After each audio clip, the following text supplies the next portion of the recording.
Goku finally Razik को हरा देता है और अब इनके पास ड्रैगन रेडार भी आ चुका है। तो अब ये चारों निकल जाते हैं नेक्स्ट प्लेनेट की तरफ। तभी पैन गिरू के सर पे एक मुक्का मारती है और बोलती है अगर इस प्लेनेट पे ड्रैगन बॉल नहीं मिली तो तुम्हारा अंजाम बहुत ज्यादा बुरा होगा। और फाइनली ट्रंक्स लैंडिंग करवा देता है। हालांकि वो एक क्रैश लैंडिंग थी, पर जल्दी उन्हें रियलाइज हो जाता है कि जिस चीज पे उन्हें लैंडिंग करी है वो कोई ग्राउंड नहीं है, वो है एक बहुत ही बड़ा सी मॉन्स्टर जो कि उन पे अटैक कर देता है। फिर ये तीनों शिप से निकल के अलग हो जाते हैं। गोकू कीड़ों की सवारी करता है और पैन तो खुद ही एक मधुमक्खी बन जाती है और पता नहीं क्यों मधुमक्खी बन के वो तितलियों का पीछा करती है। वो बोलती है कि जब ड्रैगन बॉल मिले तो मुझे बुला लेना। अब गोकू और ट्रंक्स ड्रैगन बॉल ढूंढने लग जाते हैं और पैन को मधुमक्खियां अपने साथ ले जाती हैं अपनी रानी समझकर। और दूसरी तरफ ट्रंक्स को ड्रैगन बॉल बड़ी आराम से मिल जाती है, वो बस जमीन पे ही पड़ी हुई थी। हालांकि ये तो हम सभी कह सकते हैं कि ये इतना आसान नहीं होने वाला। तभी गोकू उस ड्रैगन बॉल के ऊपर एक सेब गिरा देता है और उस सेब को एक बहुत बड़ा पंछी लेके चली जाता है। इतना भी काफी नहीं था तो वो सेब एक जायंट ले लेता है। ये ठीक ड्रैगन बॉल दाइमा के एक एपिसोड की तरह है जहाँ पर सारी चीजें बहुत ज्यादा बड़ी थी।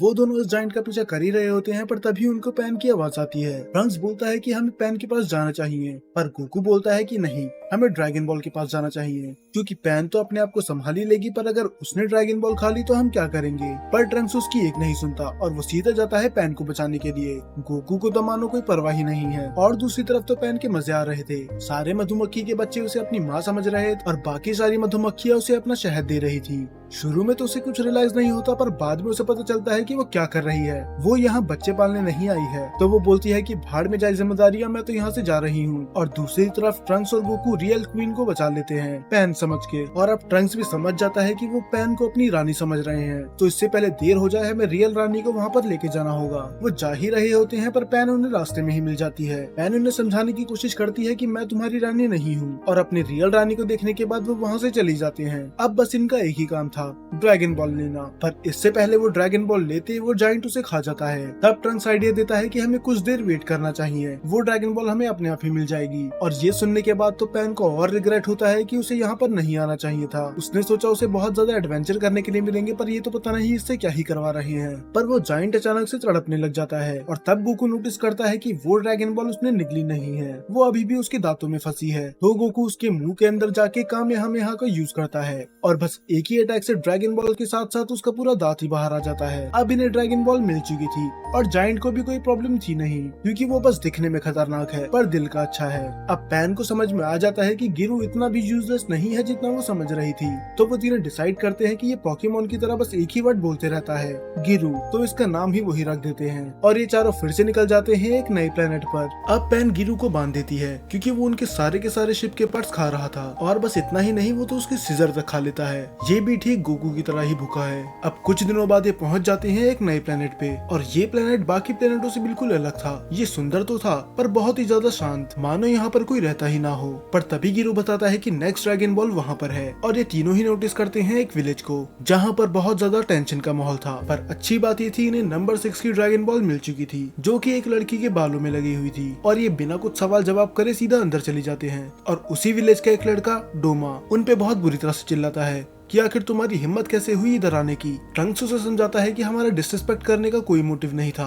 दरअसल हमारा प्लेनेट खतरे में है और हमें 7 ड्रैगन बॉल्स चाहिए। तो इस ड्रैगन बॉल को देख के हम कुछ ज्यादा ही एक्साइटेड हो गए, उसके लिए हमें माफ करना। पर डोमा नहीं सुनता। वो बोलता है कि मुझे फर्क नहीं पड़ता कि तुम्हारे प्लेनेट के साथ क्या हुआ है, अभी हम खुद प्रॉब्लम में है। एक तो जुनामा ने हमारी नाक पे दम करके रखा है और अब तुम भी आ गए। तभी वो लड़की लेन उसको रोकती है और बोलती है कि इन पे मत चिल्लाओ, ये हमारे मेहमानों की तरह है। पर तब गोकू बोलता है तुमने तब से जुलामा जुलामा लगा रखा है, आखिर ये है कौन और तुम लोग उससे इतना डरे हुए क्यों हो। तब वहाँ का एक ओल्ड मैन उन्हें पूरी स्टोरी बताता है कि जुलामा एक मॉन्स्टर है जो कुछ ही महीनों पहले यहाँ पर आया था। उसके पास एक स्ट्रेंज पावर है, वो अपनी मूंछों को हिलाकर भूकंप ला सकता है। तो उसने तो पहले हमारा खजाना लिया, फिर खाना, और अब वो हमारी वुमेन के पीछे पड़ा हुआ है। उसने कहा है अगर उसकी शादी लेन के साथ नहीं हुई तो वो भूकंप लाकर पूरे गाँव को ही मिटा देगा। और लेन तैयार हो गई है इस सेक्रीफाइस के लिए। पर वो तीनों ही इसके खिलाफ थे। वो बोलते हैं कि ये तो सरासर नाइंसाफी है, आखिर तुम उससे शादी कैसे कर सकती हो जो तुम्हारे विलेज को ही डिस्ट्रॉय करने वाला है। और शैतान का नाम लिया ही था और वो हाजिर हो जाता है। वो आते ही बोलता है क्या तुमने अभी भी तैयारी नहीं करी।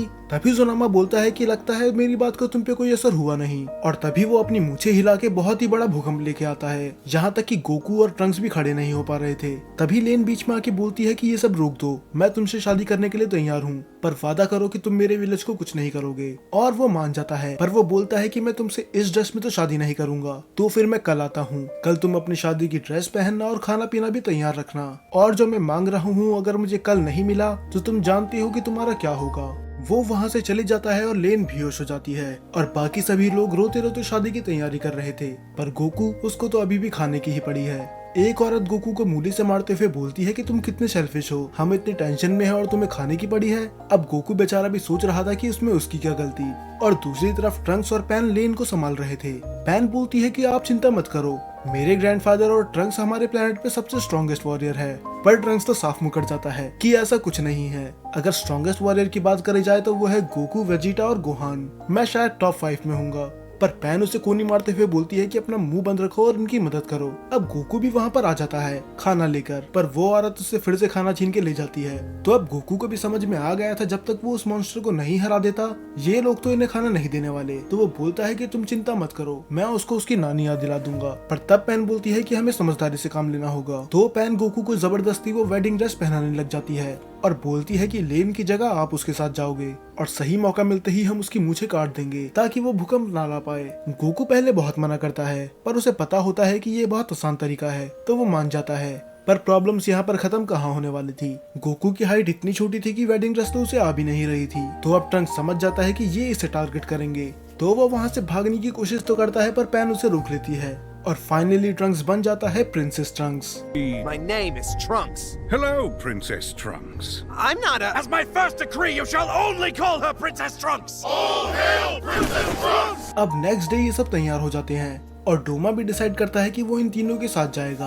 और तभी वहाँ पर आता है जोनामा। वो उससे बोलता है कि तुम्हारी आवाज पहले से थोड़ी अलग लग रही है। पर ट्रंक्स संभालते हुए बोलता है कि मुझे कल रात जुकाम हो गया था। तो जोनामा इतना नोटिस नहीं करता, और उल्टा ये तो ये बोलता है कि तुम तो पहले से भी ज्यादा सुंदर लग रही हो। पर फिर भी जोनामा को थोड़ा शक होता है, पर किसी न किसी तरह ट्रंक्स वो बात संभाल लेता है। फिर जोनामा बोलता है कि अब हमें यहाँ से चलना चाहिए। गोकू बोलता है कि अब हमें उस पर अटैक कर देना चाहिए। वो ट्रंक्स को लेके जा रहा है, पर पैन उसे समझाती है कि इसका यही प्लान है, हम चाहते हैं कि वो गांव से दूर रहे ताकि लड़ाई में गांव तबाह ना हो। उसके बाद जोनामा ट्रंक्स को अंडर वाटर में लेके चले जाता है, और वो रुकते हैं एक स्ट्रेंज गुफा में। और दूसरी तरफ पैन, डोमा और गोकू परेशान थे कि ट्रंक्स आखिर गायब हुआ कहाँ। तब गोकू बोलता है कि चिंता करने की कोई बात नहीं है, और पता नहीं ये उनकी एनर्जी सूंघ के सेंस क्यों कर रहा था। और थोड़ी सी रिसर्च के बाद वो पता लगा लेते हैं कि वो अंडर वाटर है। और गोकू वो तो बेशरमों की तरह अपने सारे कपड़े उतार लेता है। पैन उसे समझाने की कोशिश करती है कि ग्रैंडपा आप ये क्या कर रहे हो, अब आप बच्चे नहीं हो कि आप ऐसी चीजें कर सको। पर गोकू को फर्क कहाँ ही पड़ने वाला था। वो बोलता है कि मुझसे कपड़ों के साथ स्विमिंग नहीं होती, और वो ठीक पानी में कूद जाता है। डोमा थोड़ा कंफ्यूज था।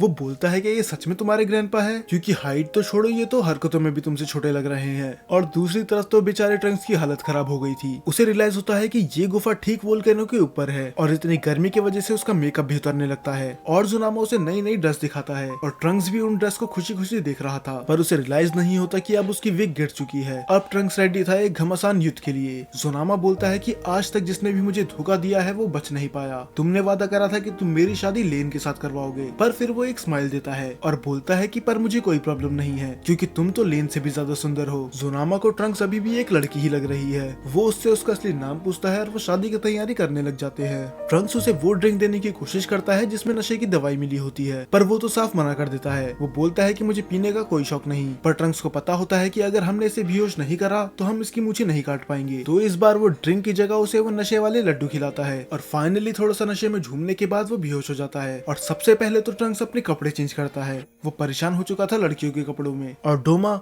वो उसकी एक मूछ तो काट देता है, पर जैसे ही वो उसकी दूसरी मूछ काटने वाला था वो उठ जाता है, और उसके दिल के 1000 टुकड़े हो जाते हैं जब उसे रियलाइज होता है कि ट्रंक्स कोई लड़की नहीं है, वो तो एक लड़का है। और इसी गुस्से में वो एक बहुत बड़ा भूकंप लेके आता है। पर इस बार कुछ अलग हुआ, क्योंकि भूकंप तो खत्म हो चुका था, पर उसकी मूछें अभी भी हिल रही थी। तब पैन को रियलाइज हो जाता है कि ये कोई भूकंप नहीं ला सकता, ये बस भूकंप को प्रिडिक्ट कर सकता है। और अभी वो नशे में झूम रहा है, तो उसे लग रहा है कि उसके आसपास की चीजें हिल रही हैं। तभी वो अपनी मूछों को हिला रहा है। तो ये बस भूकंप को प्रेडिक्ट कर सकता है, उसे ला नहीं सकता। जुनामा उन्हें धमकाने की कोशिश करता है कि मैं फिर से भूकंप लेके आ जाऊंगा। इस बार तो बाकी सब उसे रोकने के अलावा और मोटिवेट करते हैं कि हमें भी देखना है कि तुम कैसे लाते हो। अब जुनामा को पता होता है कि उन्हें उसका सीक्रेट पता चल गया, तो वो बोलता है मैं तो बस प्रैंक कर रहा था, मेरा कोई इरादा नहीं था किसी को नुकसान पहुंचाने का। पर ट्रंक्स उसे एक घूसे में बेहोश कर देता है, क्योंकि उसने ना तो पूरे गांव वाले और लेन को पर ट्रंक्स को भी बहुत ज्यादा परेशानी दी थी। और डोमा को भी यकीन नहीं होता कि इतने समय से वो बेवकूफ बनते रहे। पर जुनामा उठता है और उसकी मूछें बहुत तेज की हिलने लग जाती हैं और वो सबको वार्न करने की कोशिश करता है कि बहुत ही बड़ा भूकंप आने वाला है। पर पैन उसका यकीन नहीं करती।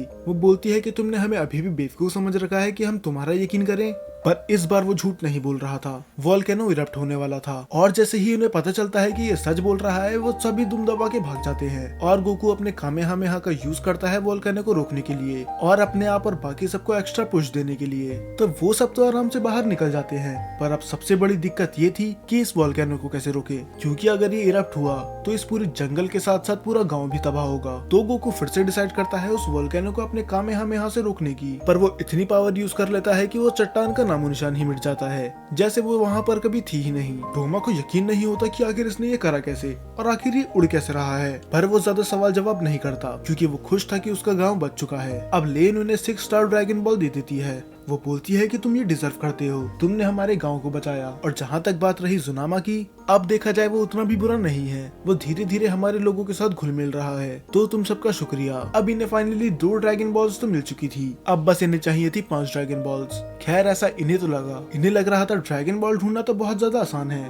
पर असली मुसीबत तो अब आने वाली थी, क्योंकि वो ड्रैगन बॉल हवा में उड़ने लग जाती है और किसी विलेजर के हाथ में आ जाती है। फिर हमें पता चलता है कि ये विलेजर तो विलेजर था ही नहीं, दरअसल ये एक एलियन था जो विलेजर के रूप में आया था और वो उनकी ड्रैगन बॉल लेके वहाँ से भाग जाता है। तो मतलब बस ये चारों नहीं है जो ड्रैगन बॉल्स को ढूंढ रहे हैं, इनके पीछे कोई और भी पड़ा है। तो अब ड्रैगन बॉल लेना उतना आसान नहीं होने वाला जितना लग रहा था। इसके लिए इन्हें फाइट करनी होगी।